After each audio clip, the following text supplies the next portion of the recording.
और इसे खत्म कीजिए। ये खत्म हो जाना चाहिए। खेसारी लाल यादव की बेटी के ऊपर जो पंकज सिंह ने गाना गाया था, उसी को लेकर मनीष कश्यप ने पंकज सिंह को दे दिया कुछ ऐसी धमकी जिसे सुनकर आपका भी यकीन नहीं होगा। लेकिन मनीष कश्यप ने क्या धमकी दिया देंगे हम आपको इसकी पूरी जानकारी। लेकिन उससे पहले अगर आप हमारे चैनल पर नए हैं तो वीडियो को लाइक करके चैनल को सब्सक्राइब कर लीजिएगा। चलो आपका बिना समय गवाए हम वीडियो को शुरू करते हैं। पंकज सिंह ने जब से खेसारी लाल यादव की बेटी के ऊपर गाना गाया तब से उनको काफी सारी धमकी मिल रहा है। और इसी बीच मनीष कश्यप भी लाइव आकर पंकज सिंह के खिलाफ एक छोटा सा वीडियो शेयर किया है। आप उस वीडियो को एक छोटा सा क्लिप देख लीजिए, उसके बाद हम बात करते हैं कि किसी ने किसी को कैसे ये परमिशन दे दिया है कि किसी की बेटी का नाम और उसके बाप का नाम रख के गाना गाए।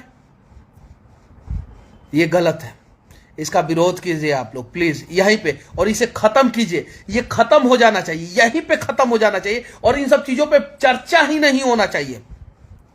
अच्छे अच्छे गाने बना रहे हैं कलाकार भोजपुरी इंडस्ट्री के, जो बड़े कलाकार हैं वो डरे हुए हैं, वो गंदा गाना नहीं गा रहे हैं। पंकज सिंह का विरोध करके मनीष कश्यप ने सही किया फिर गलत किया, आप अपनी राय कमेंट बॉक्स में जरूर बताइएगा। मिलते हैं नेक्स्ट वीडियो में, तब तक के लिए जय हिंद जय भारत।